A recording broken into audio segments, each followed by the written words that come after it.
Join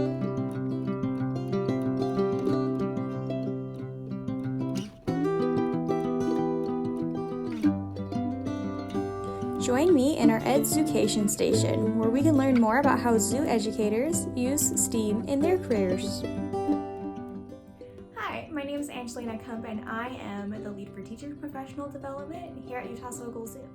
So I got my job by doing quite a few different things before I actually got to my current position. So when I figured out I wanted to work with animals, I realized I wanted to work with people too. I think people are fascinating. So I went to college and I ended up getting a social science composite degree. So I have a whole bunch of different minors that make one big major. So my background's in education, history, political science, geography, and psychology. So it's kind of a big major. While I was in college, I ended up volunteering for the zoo, and then I took a little bit of time off from being here and ended up moving to South Africa for a little while, where I did some internships where I was working at a school helping kind of younger kids learn science and English. And then I started working and interning with an organization that does research and conservation work for great white sharks.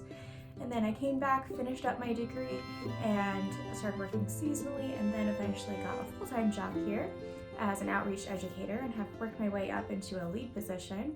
I'm currently working on my master's degree in education and educational leadership, and that's not something I really need for my current position, but it's something I might need if I want to move up and be like a director of education one day. So those are kind of my qualifications and how I got my job. Now, I use STEAM every day at my job. So science is a pretty easy one. I am a science educator. I have to know the science that I'm talking about.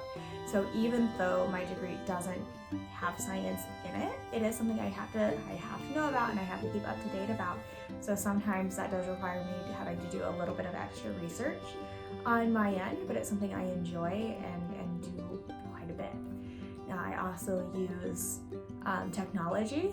I make a lot of teacher resources. That is most of my job as lead for teacher professional development, making a lot of teacher resources and teaching teachers how to make them.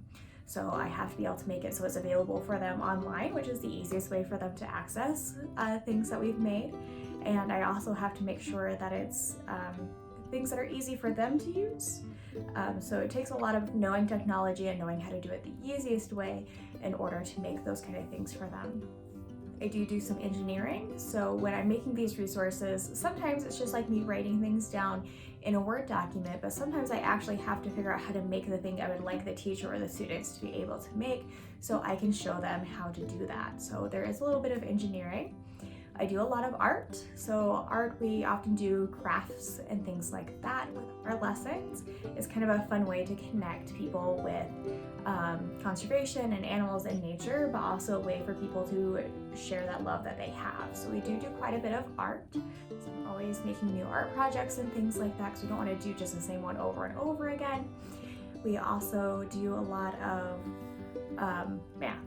So that can be a little surprising. That wasn't something that I was anticipating with this job, was using math, but a lot of the things that we do are ran through grants. So we'll get money to do a specific thing, and in order to keep that money, we have to show them that we use that money for what they wanted us to do.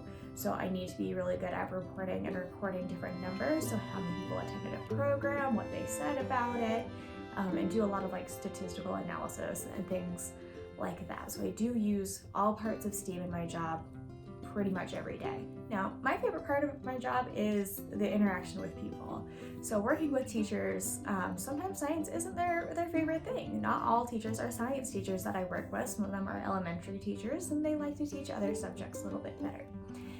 But I like it when I get to show them maybe more interesting or fun ways to teach science. I get to help them build their knowledge base, and I love it when I get emails or responses to like questionnaires that I send out that tell me about how much it has helped them feel comfortable teaching science, that they like it a lot more, or that it's really changed the way that their classes interacted with science. Those are my favorite moments at work because it makes me feel like I did a good job and I'm making a difference. You know, I think the hardest part of my job is just kind of how much there is to do.